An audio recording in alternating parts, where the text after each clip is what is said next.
Hi friends, please subscribe to Amravati Media and press the bell icon for more latest updates.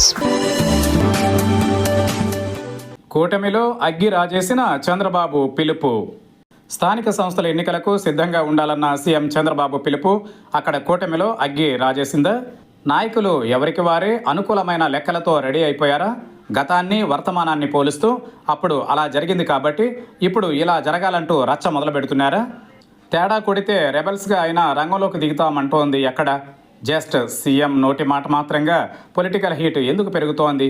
ఆంధ్రప్రదేశ్లో స్థానిక సమరానికి రంగం సిద్ధమవుతున్న వేళ స్టేట్ పొలిటికల్ క్యాపిటల్లో వాతావరణం మారుతున్న సంకేతాలు కనిపిస్తున్నాయి. మామూలుగానే మండిపోతున్న బెజవాడ ఎండల్ని తలదన్నేలా ఇక్కడ కూటమి పార్టీల మధ్య రాజకీయ సెగలు పెరిగిపోతున్నాయట. ప్రధానంగా టీడీపీ జనసేన మధ్య గట్టి పోటీ ఉందని చెబుతున్నారు. విజయవాడ మున్సిపల్ కార్పొరేషన్లో 64 డివిజన్లు ఉన్నాయి. ఇది 3 నియోజకవర్గాల పరిధిలో విస్తరించి ఉంది. గత మున్సిపల్ ఎన్నికలలో ఇక్కడ జనసేన 40 డివిజన్లలో పోటీ అయితే చేసింది కానీ ఒక్కచోట కూడా గెలవలేదు. అటు తెలుగుదేశం పార్టీ మొత్తం 64 స్థానాలలో పోటీ చేసి కేవలం 14 సీట్లే గెలవగలిగింది.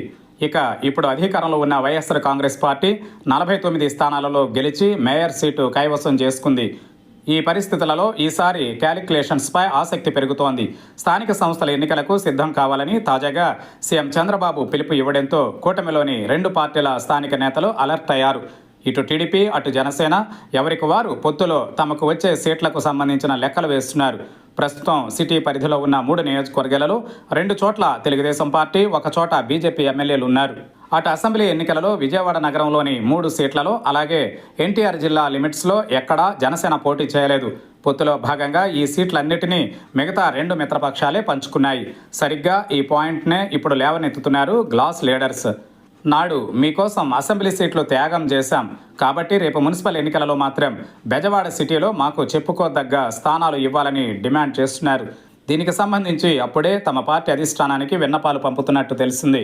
ప్రధానంగా జనసేనకు కాపు సామాజిక వర్గం అండ ఎక్కువగా ఉన్నందున దానిని దృష్టిలో ఉంచుకుని మాకు మెజారిటీ సీట్లు ఇవ్వాలంటున్నారు.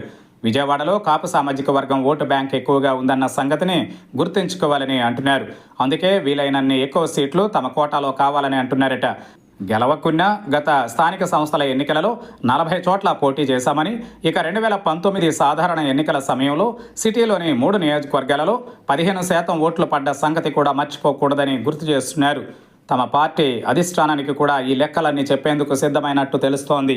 జిల్లాలో కానీ విజయవాడలో కానీ జనసేన నుంచి ప్రజాప్రతినిధి ఎవరూ లేరు కాబట్టి స్థానిక సంస్థల ఎన్నికలలో పెద్దపీట వేయాలని కోరుతున్నారు.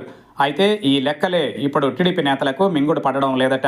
గత మున్సిపల్ ఎన్నికలలో అన్ని చోట్ల పోటీ చేసిన తెలుగుదేశం కేవలం 14 స్థానాల్లో మాత్రమే గెలిచింది. కానీ ఇప్పుడు పరిస్థితులు మారిపోయాయి.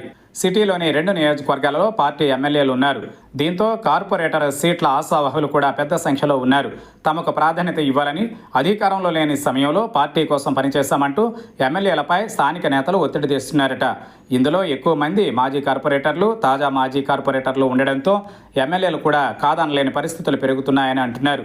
మరోవైపు ఎంపీ వర్గం నుంచి కూడా కొందరు టికెట్లు ఆశించడంతో టీడీపీలో ఆశావహుల సంఖ్య పెరిగిపోతూ కలవరపెడుతోంది. అటు విజయవాడ పశ్చిమ నియోజకవర్గంలో బీజేపీ గెలవడంతో అక్కడ నుంచి ఆ పార్టీ తరఫున లిస్టు పెరిగిపోతోంది. దీంతో కూటమి పరిస్థితి ఓవర్లోడెడ్గా అన్నట్టుగా ఉందట. ఇక్కడ ఇంకో భయం కూడా 3 పార్టీల పెద్దల్ని వెంటాడుతోంది. మర్యాదగా మనకు కార్పొరేటర్ టికెట్ ఇస్తే ఇచ్చారు, లేదంటే రెబల్స్ అయినా రంగంలోకి దిగుదామని ఎక్కువ మంది కసరత్తు చేస్తున్నారన్న సమాచారం కలవరబెడుతోందట. 3 పార్టీల అధిష్టానాలు ఈ వివాదాలు వ్యవహారాలని ఎలా సెట్ చేస్తాయన్నది ఇక్కడ ఆసక్తికరమైన అంశం.